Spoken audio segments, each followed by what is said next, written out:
You're a useless old man. Get out. That's what my son screamed before slamming the door in my face. I didn't argue. I just left. But a week later he showed up on my porch, eyes red, hands shaking, begging for help. I let him in, but not without a plan. Before we continue, subscribe to the channel and tell us where you're listening from in the comments. My name's Robert Mitchell. Most folks call me Bob. I'm 67 years old, retired construction foreman from Spokane, Washington. Worked hard all my life, raised a family, did everything I thought a good father should. And for what? To stand in my son David's living room, being told I wasn't welcome anymore. The morning had started normal enough. I was drinking coffee on my back porch, watching the sunrise paint the sky pink over the pine trees. My little ritual since Mary passed 3 years ago. Cancer took her quick. Too quick for goodbyes, too quick for me to figure out how to be alone after 42 years of marriage. The phone rang. David's number. My heart did that little jump it always does when one of my kids calls. Dad? Can you come over? Need to talk about something. His voice sounded tight, controlled. Should have been my first warning. I drove across town to the house I helped him buy. Down payment came from Mary's life insurance. She'd have wanted that. Family first, always. The house was too big for them, if you ask me. David, his wife Jen, and their teenage son Tyler, rattling around in 4 bedrooms with a 3-car garage. But nobody asked me. When I arrived, David met me at the door. Didn't invite me in right away, which was strange. Dad, we need to talk about your situation. My situation. I followed him into their fancy living room. The one with furniture nobody ever sits on. Jen and I have been discussing it. We think it's time you consider Sunny Pines. Sunny Pines, the retirement home on the edge of town, where people go to die surrounded by strangers playing bingo. I'm doing fine in my house, I said, feeling my back stiffen. Are you, though? David crossed his arms. You're forgetting things. Last week you called Tyler by my name twice, so I mixed up names. That means I need to be put away? Jen appeared in the doorway, arms folded like her husband's. Tag team. Bob, we're concerned. Living alone at your age. At my age. I laughed. I'm 67, not 97. You leave the stove on, David cut in. Mom's not there to check behind you anymore. That happened once. Once, after Mary's funeral when I couldn't think straight. And frankly, Jen added, we're worried about your finances. How long before you get scammed or forget to pay bills? The conversation spiraled from there. Every minor mistake I'd made since Mary died was suddenly evidence I couldn't take care of myself. Every time I'd asked for help with my computer or needed a ride when my car was in the shop became proof I was dependent. But that wasn't what this was really about. I knew it when David mentioned my house. It's too big for just you, Dad. If you sold it, you'd have plenty to cover Sunny Pines for years. It's the sensible thing, my house. The one Mary and I bought when David was just a baby. The one I'd paid off 15 years ago. The one with Mary's garden out back that I still maintained, even though my knees protested every time I knelt to pull weeds. I'm not selling my house, I said flatly. David's face hardened. This isn't a request, Dad. We've already talked to Sunny Pines. They have an opening next month. You did what? It's for your own good, Jen chimed in. Tyler needs his own space too. If you sold your house, we could convert the basement into a proper apartment for him. And there it was. They wanted my house for Tyler, my grandson, who barely spoke to me anymore, who was always too busy with sports or video games when I came over. No, I said, standing up. Absolutely not. David's face flushed red. Dad, be reasonable. Reasonable? You make plans to put me in a home without even talking to me. And I'm supposed to be reasonable. You're being selfish, Jen snapped. As usual, selfish. The word hit like a physical blow. Selfish. Images flashed through my mind, working double shifts when David was little to pay for braces, skipping vacations so he could go to soccer camp, co-signing his first mortgage when his credit wasn't good enough. The money I'd given them for Tyler's private school when David lost his job 3 years back. I have never been selfish with you, I said quietly. Not once in my life, David rolled his eyes. Actually rolled his eyes like I was an unreasonable child. Here we go with the martyr routine. I sacrificed everything for you. Nobody asked you to, Dad. David! I felt something inside me crack. I am your father, and I'm a grown man making decisions for my family, he shouted. This house could give Tyler a future, but you're too stubborn to see it. That house is my home. It's just a house. Mom's gone, Dad. Holding on to it won't bring her back. My hands started shaking. You don't get to tell me how to grieve your mother. Oh, for God's sake, David exploded. You're a useless old man. Get out. Get out of my house if you won't listen to reason. The room went silent. Even Jen looked shocked. I stared at my son, this stranger wearing David's face, this man who'd just called his father useless, who'd decided my home was less important than his son's basement apartment. Without a word, I walked to the door. My legs felt strangely steady for a useless old man. Dad, David called after me, his voice suddenly uncertain. Dad, wait, I didn't look back. Just got in my car and drove home. For 3 days I didn't answer the phone. David called, left messages, each one more conciliatory than the last. Dad, I didn't mean it. Dad, I was frustrated. Dad, please call me back. I sat in Mary's garden instead, talking to her like I often did. What did we do wrong, Mary? Where did we lose him? On the 4th day, I called my old friend Jack, a retired attorney. I want to change my will, I told him. You sure about this, Bob? He asked when I explained what I wanted. More sure than I've been about anything in a long time, I spent the next few days putting my affairs in order. Got my medical directives updated, contacted the bank about my accounts, organized all the paperwork in neat folders. If David thought I was slipping, I'd show him just how sharp I still was. A week passed. No more calls from David, fine by me. I needed the quiet to think, to plan. Then came the knock on my door. Sunday evening, just as I was finishing dinner. 1 plate, 1 glass. The rhythm of living alone. David stood on my porch, looking terrible. Unshaved, dark circles under his eyes, clothes wrinkled. Dad, he said, his voice breaking. I need your help. I didn't invite him in right away. Let him stand there a moment. What kind of help? Can I come in, please? I stepped aside. He walked past me into the living room, the house he'd grown up in, the home he'd told me to abandon. I've been fired, he blurted out, collapsing onto the couch. The company's downsizing. 20 years and they just cut me loose. I sat in my recliner across from him. Mary's voice in my head. Don't gloat, Robert. It's not becoming.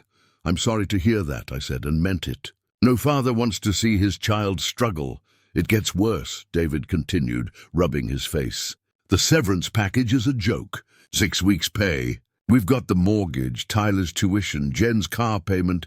He looked up at me, desperation in his eyes. Dad, I need a loan, just until I find something new. How much? 30,000 would cover us for a few months. I didn't respond immediately. Just looked at him, this son of mine who'd called me useless a week ago.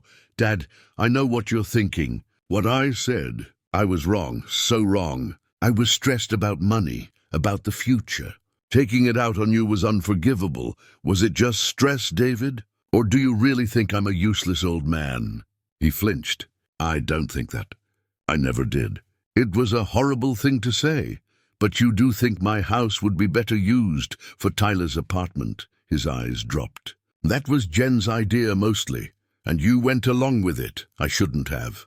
He leaned forward. Dad, I'm begging you. Help me out of this hole and I swear I'll make it right. I studied my son's face. The little boy I'd taught to ride a bike. The teenager who'd rebelled and broken my heart before finding his way back. The man who'd held my hand at Mary's funeral. I'll help you, I said finally. Relief flooded his features. Thank you. Dad, I held up my hand. But we're going to do this properly. I'll have Jack draw up a formal loan agreement. Interest, repayment schedule, the works. His relief dimmed slightly. You don't trust me? This isn't about trust, David. It's about clarity. No misunderstandings, no resentments down the road. He nodded slowly. That's fair. And something else, I added. While you're looking for work, I could use some help around here. The gutters need cleaning, and the back deck needs to be restained. You want me to work for the loan? I want you to remember that your useless old man still has value. That this house you're so quick to sell out from under me is worth maintaining. The words hung between us, heavy with meaning. David had the grace to look ashamed. "I deserve that," he said quietly. "And yes, I'll help. Whatever you need," I nodded, suddenly tired. "Come back tomorrow. We'll go to Jack's office, sign the papers, and I'll write you a check." He stood, hesitated, then stepped toward me. For a moment I thought he might try to hug me, but he stopped short. "Dad, I really am sorry." "I know you are, son." After he left, I sat in the quiet house, wondering if I'd done the right thing. Mary would have forgiven him instantly, no strings attached. But Mary had never been called useless by her own child. The next morning, David arrived early. Clean-shaven, pressed shirt, the son I remembered. We drove to Jack's office in silence. The loan agreement was straightforward. 3 years. Modest interest, monthly payments after David found new employment. "This is very generous." "Bob," Jack said as we signed the documents. "It's what family does," I replied, watching David from the corner of my eye. "They help each other through hard times. We went to the bank next." I withdrew the money from my emergency fund, the one Mary and I had built over decades of careful saving. As I handed David the check, our eyes met. "I won't let you down, Dad," he said. "I hope not," I answered. "Because this is the last time." He looked startled. "What do you mean?" "I mean I've changed my will, David. The house, the remaining savings, it's all going into a trust. If anything happens to me, the trust will pay my expenses. Whatever's left goes to charity." His face paled. "You're cutting me out." "I'm protecting myself," I corrected him, "from being seen as nothing but a bank account and a house to inherit." "Dad, that's not—" "Actions have consequences, son. You showed me exactly what you think of me last week. If you want to change my mind, you've got work to do." He swallowed hard. "I understand." We drove home, the silence heavier now. At my house, he helped me out of the car, a gesture he'd never bothered with before. "I'll come by tomorrow to start on those gutters," he said. I nodded. "I'll make lunch." As I watched him drive away, I felt no triumph, no vindication, just a tired sadness that it had come to this, that it had taken the fear of losing his inheritance to make my son treat me with respect. Mary would say I was being too hard on him. Maybe she was right. But Mary wasn't here to see the coldness in his eyes when he'd called me useless, to feel the sting of being disposable after a lifetime of sacrifice. Tomorrow David would clean my gutters. Next week he'd stain the deck. Small steps toward rebuilding what had been broken. I didn't know if we'd ever fully repair it, if I'd ever trust him completely again. But I did know one thing as I walked back into my empty house. I wasn't useless. And I wasn't giving up my home until I was good and ready. Sometimes loving your child means teaching them that you deserve to be loved too. The uneasy peace between David and me lasted about 3 weeks. Every weekend, he'd show up at my house, work on whatever project I'd lined up, and we'd share an awkward lunch afterward. Polite conversation, careful topics, like strangers trying to be friends.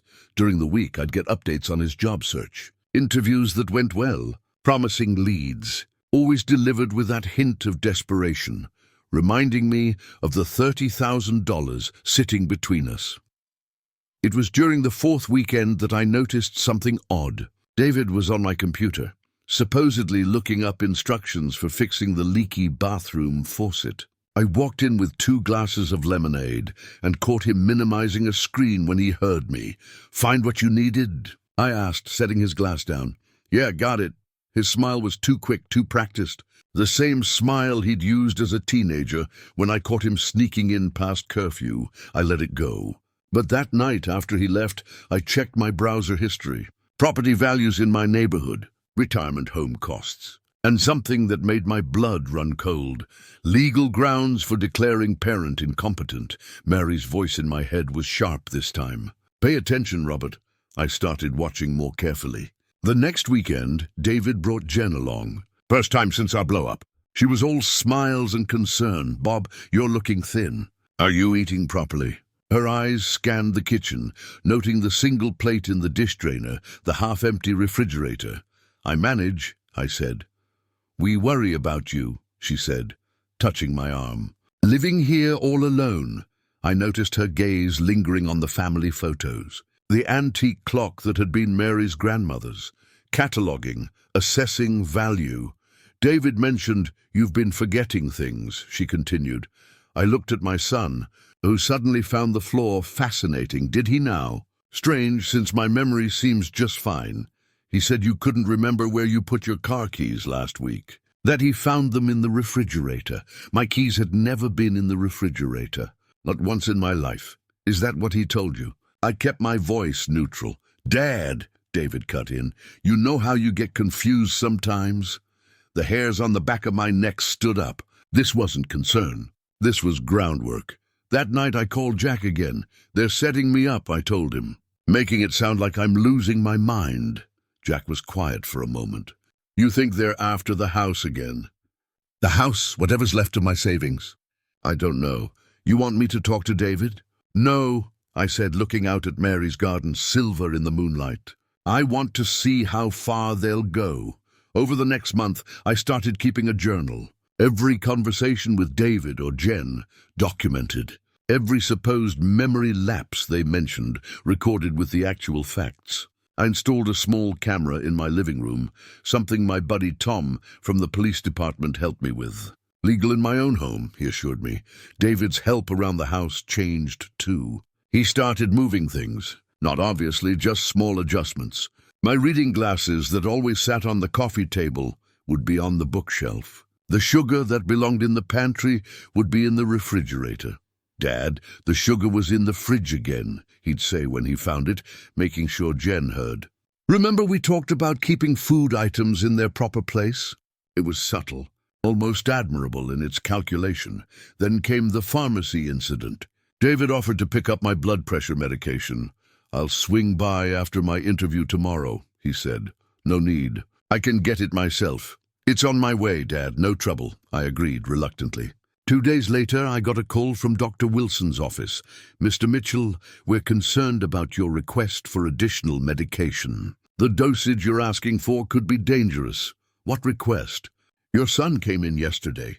Said you were confused about your dosage and taking too many pills. He wanted us to reduce the prescription to prevent accidents." My hand tightened on the phone. I never authorized him to discuss my medication.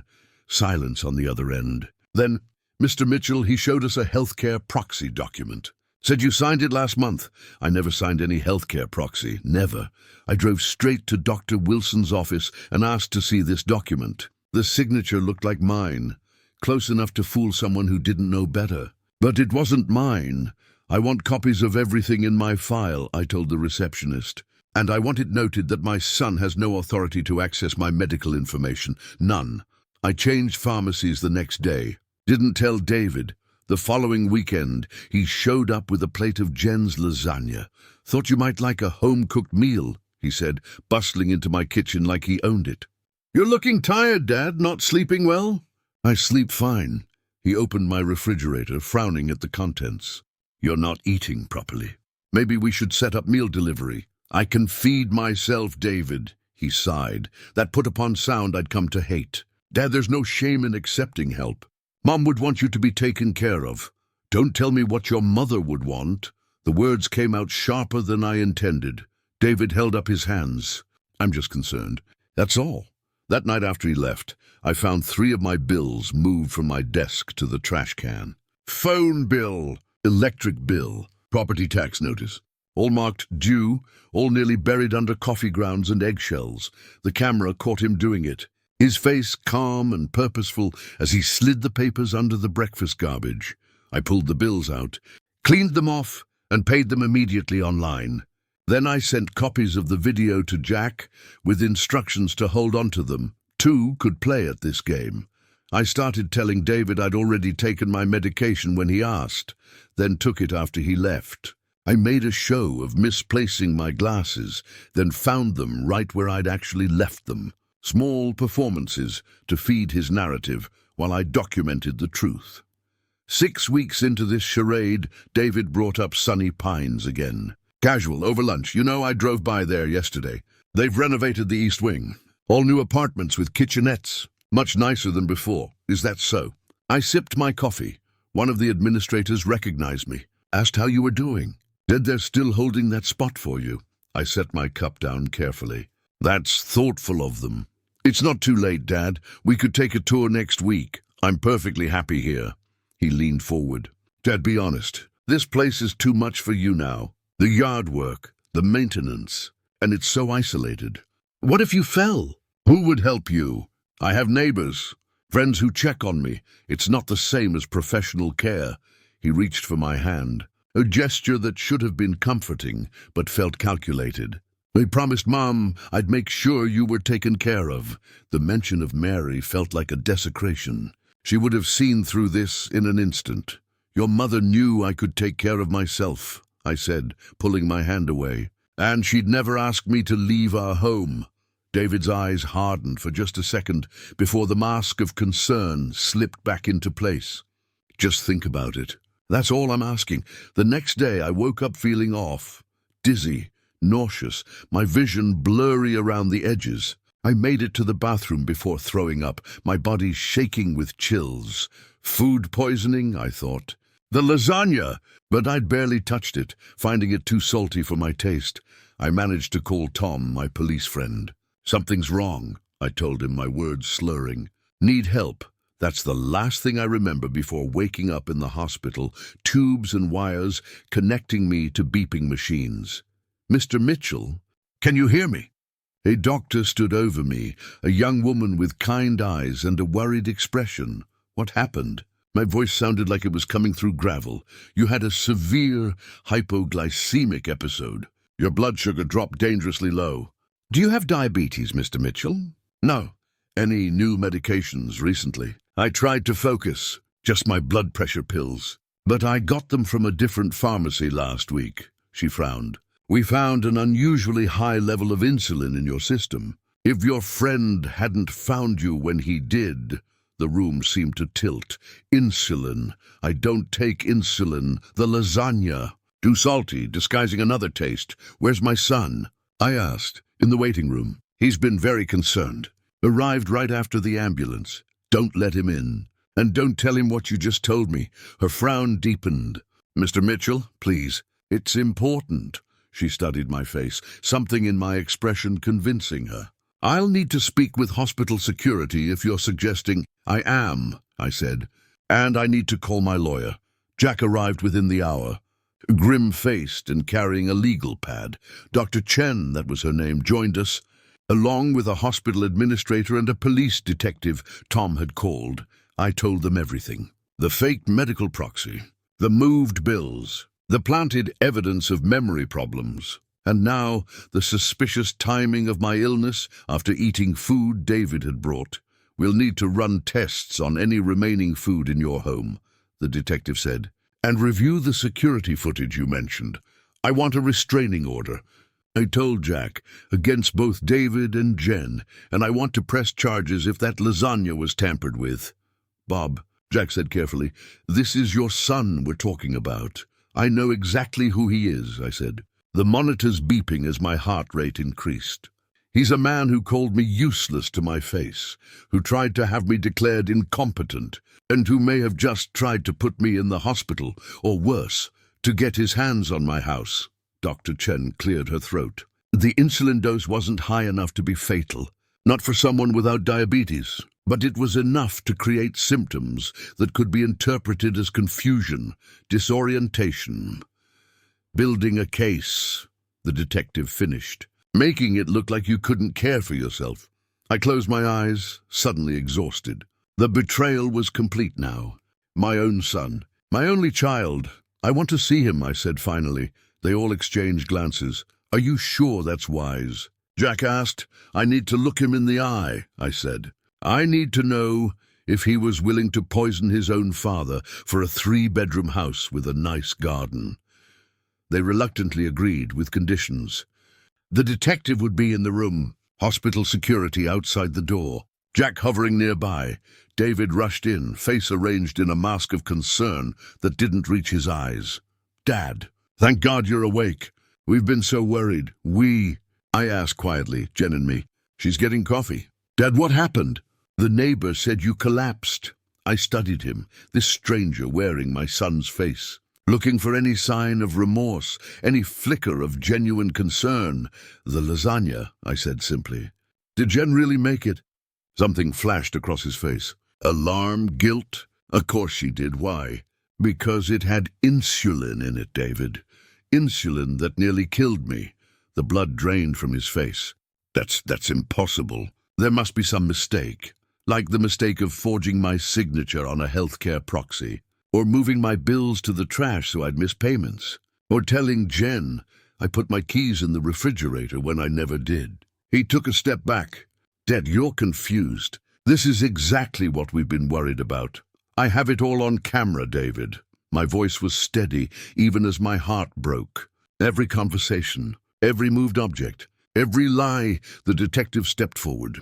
Mr. Mitchell, we'll need you to come down to the station to answer some questions. David's face contorted, the mask finally slipping to reveal the ugly truth beneath. This is ridiculous. My father is clearly having some kind of breakdown. He needs psychiatric evaluation, not police involvement. What I need, I said, is for you to get out of my hospital room, out of my house, and out of my life. Dad, the house was never going to be yours, David. Not after what you said to me. Not after you tried to throw me away like garbage. But I never thought you'd go this far. He looked around wildly, seeing the faces watching him, the judgment in their eyes. The carefully constructed image of the concerned son crumbled completely. You don't understand, he hissed. That house is wasted on you. Just sitting there, all that equity, while Tyler needs a basement apartment. I finished. Yes, I remember. Apparently it's worth poisoning your father for. The detective took David's arm. Sir, we need to go. As they led him away, he looked back at me, his expression a mix of anger and something that might have been shame. I was trying to help you, he called out. You're not capable of living alone anymore. The door closed behind them, leaving me in silence, broken only by the steady beep of monitors. Jack approached my bed, his weathered face solemn. Bob, I'm so sorry. I nodded, unable to speak past the lump in my throat. What do you want to do next? He asked gently. What did I want? To turn back time. To have my son be the man I thought I'd raised. To have Mary beside me, helping me understand how we'd gone so wrong. I want to go home, I said finally, to my house. And then I want to make sure David never comes near me again. Home to the empty rooms and the garden where Mary's roses still bloomed. Home to the life my son thought was worthless enough to steal from me, one fabricated memory lapse at a time. Dr. Chen squeezed my hand. We'll need to keep you for observation tonight. But if all goes well, you can go home tomorrow. Home. The word felt different now, heavier, lonelier, but still mine. As the others filed out, leaving me to rest, I stared at the ceiling and whispered to the wife who wasn't there to answer. Mary, what do I do now?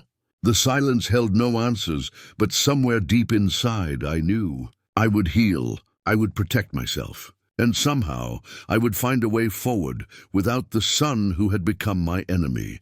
The next few weeks passed in a blur of police interviews, medical tests, and sleepless nights. I was released from the hospital after 2 days, but the betrayal followed me home like a shadow, darkening every corner of the house I'd fought so hard to keep.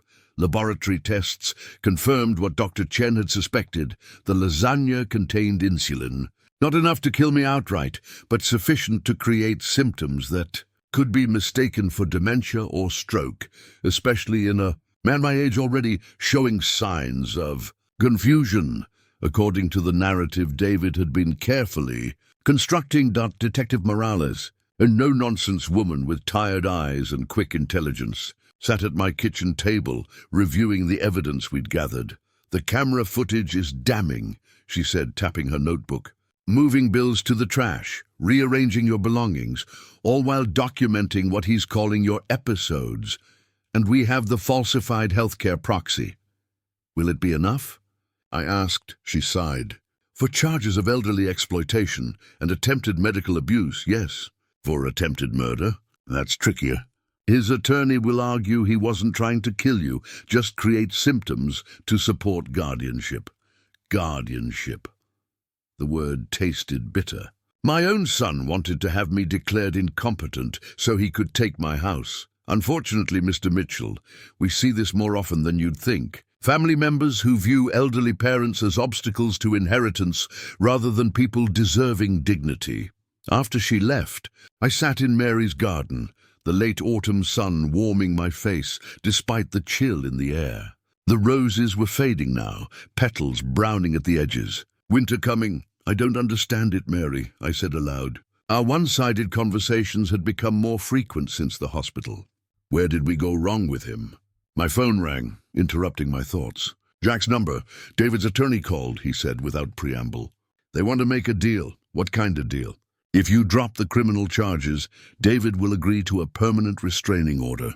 No contact, no attempts to challenge your competency, no claims against your estate. I laughed, a harsh sound in the quiet garden. He tries to poison me, and his big concession is to leave me alone. How generous. Bob, Jack's voice softened. Going to trial will be brutal. They'll attack your memory, your health, your mental state. They'll make you relive every moment of this betrayal in excruciating detail. And if we don't go to trial, David walks away, free to try again with someone else's parent. Maybe Jen's mother when she gets older. Is that what justice looks like, Jack? The silence stretched between us. It's your decision, he said finally. But whatever you choose, it won't bring back the son you thought you had. That night I couldn't sleep. Paced the house instead, touching the familiar walls, the furniture Mary had picked out decades ago. In our bedroom, still our bedroom in my mind, I opened her side of the closet. Her clothes were long gone, donated after her death, but the shelf above still held her keepsake box.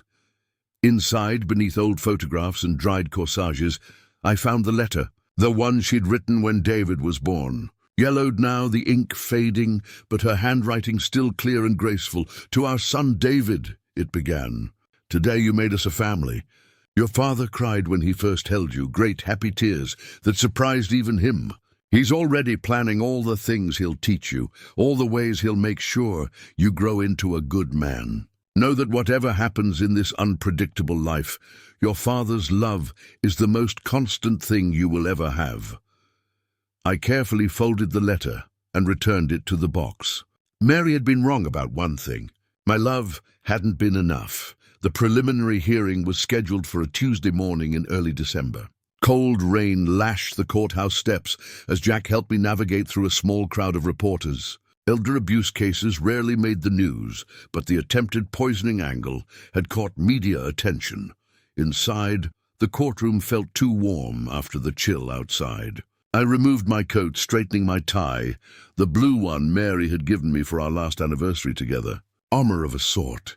David and Jen sat at the defense table, neither looking in my direction. David wore a suit I recognized, the one I'd helped him buy for job interviews after college. Jen clutched a tissue, dabbing occasionally at dry eyes.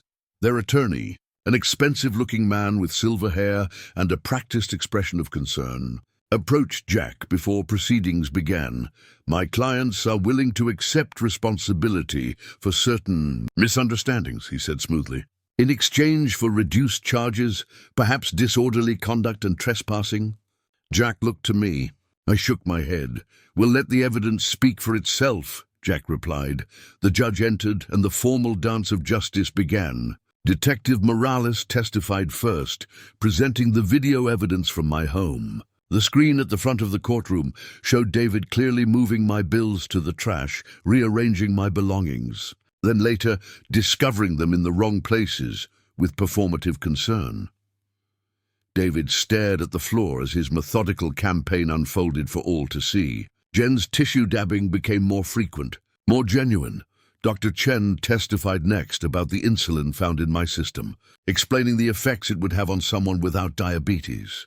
The symptoms, confusion, dizziness, slurred speech, could easily be mistaken for signs of cognitive decline, especially in an elderly patient, and would these symptoms support a claim of incompetence?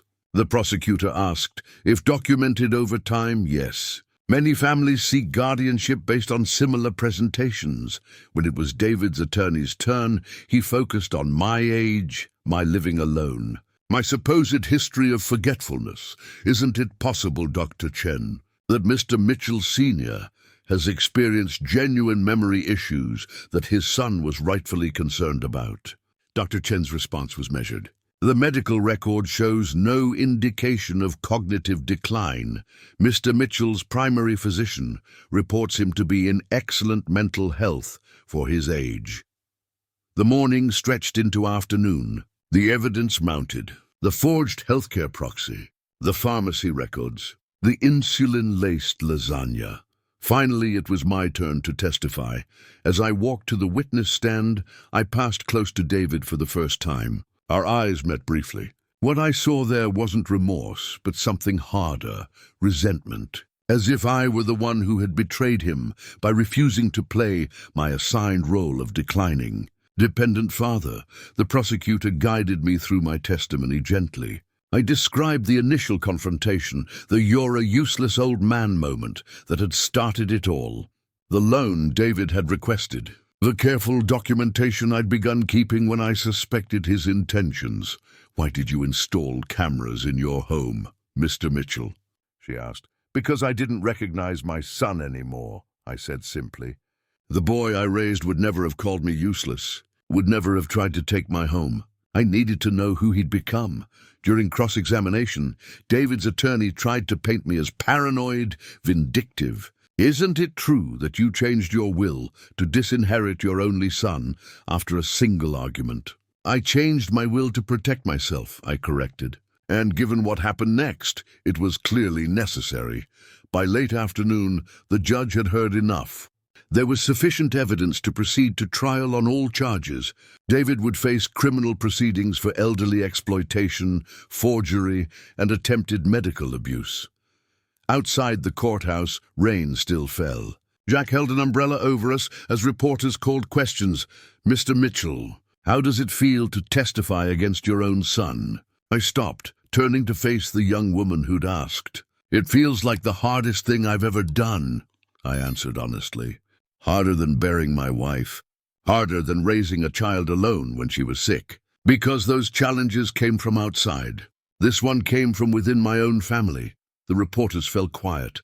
Pens poised. "If there's one thing I want people to understand," I continued, surprising even myself with the steadiness of my voice, "it's that growing older doesn't mean surrendering your dignity.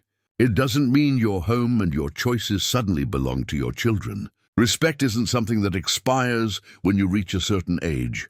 Later that evening, alone in my house, I poured a small glass of Mary's favorite sherry and sat in her garden despite the cold. The Christmas lights from neighboring homes cast colorful reflections on the wet flagstones.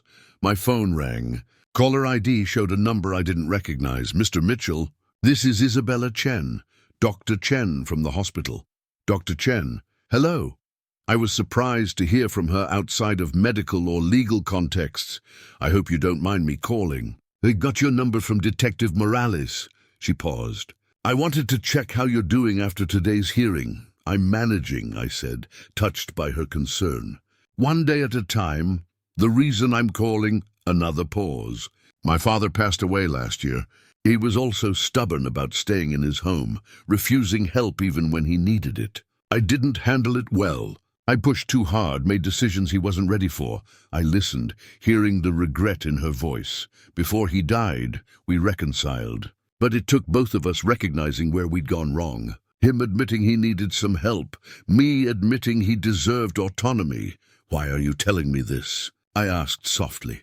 "Because after what I witnessed with your son, I worry you might close yourself off entirely. Refuse connection with anyone for fear of being vulnerable again."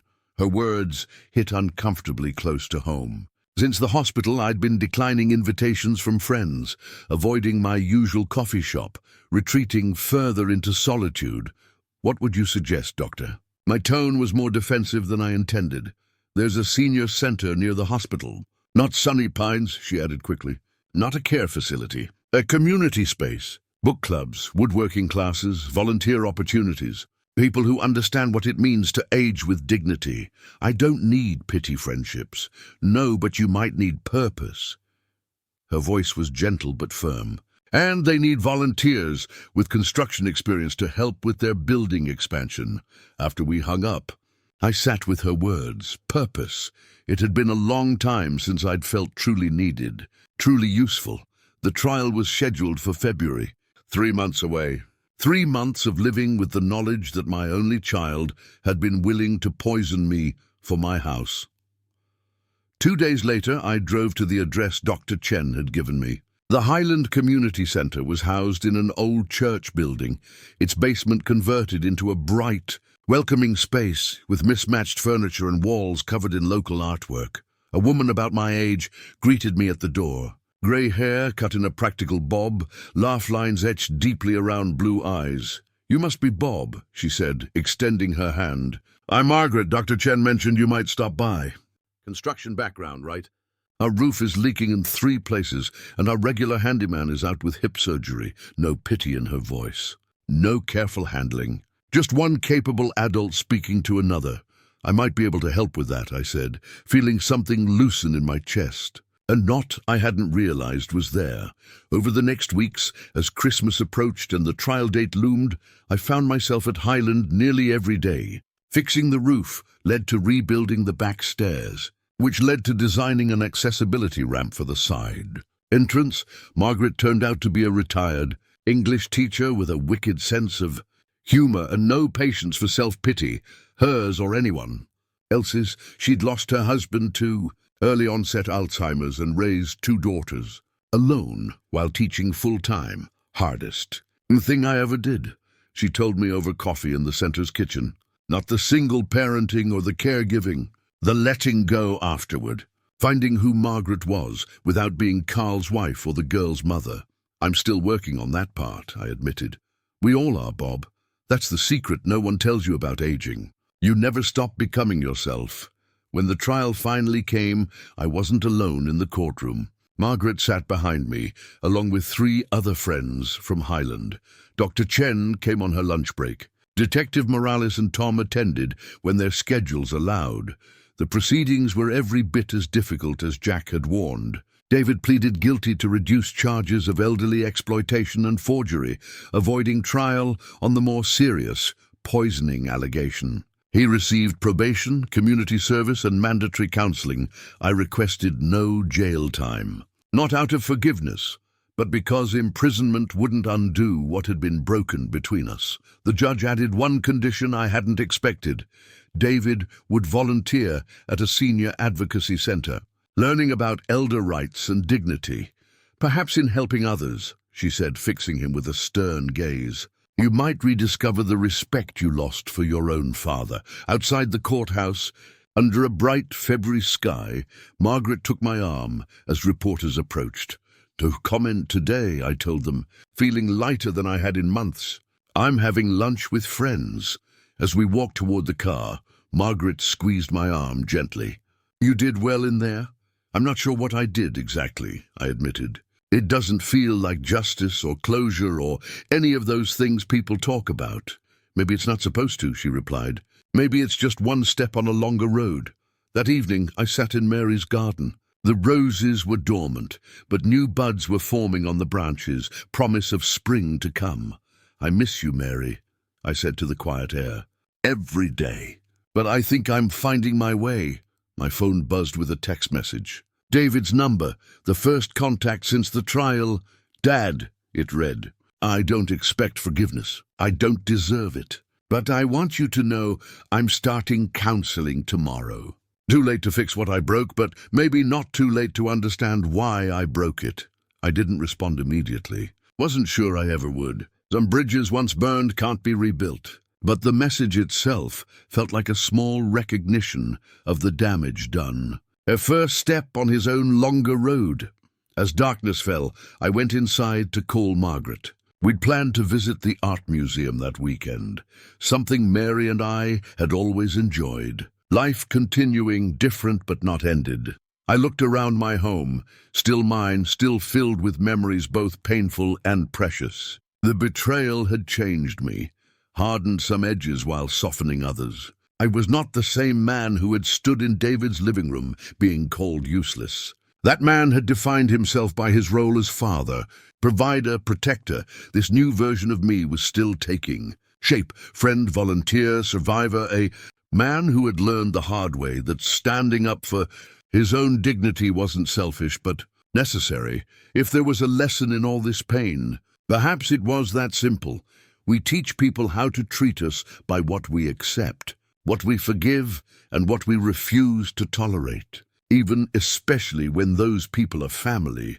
I picked up the phone and dialed Margaret's number, smiling at the sound of her voice. Tomorrow would bring its own challenges, its own joys. For tonight, it was enough to know I wasn't facing them alone. If you enjoyed this story, please like this video, subscribe to the channel, and share your thoughts in the comments.